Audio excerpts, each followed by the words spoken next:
know of stained glass windows. We know of parsonage, such buildings that carry a story of legacy for multiple generations.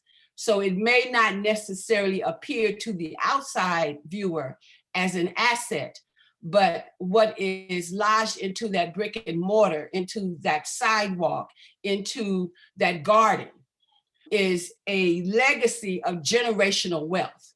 And to this very day, you will have members who will tell their children and their children's children, make sure this church garden, this church parsonage is up to standards. So they have imparted this generationally.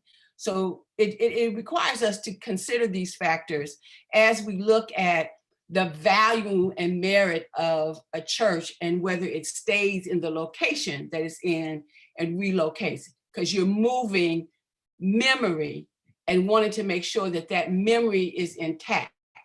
And that's not to say that it's not possible. It's just, it has to be intentional.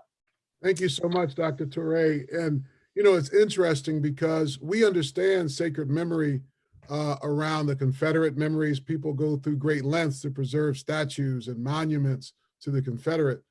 We understand, and here in the Northeast, you know, we track very closely where George Washington had communion, Tiffany stained windows where certain revolutionaries or founders of our nation worshiped.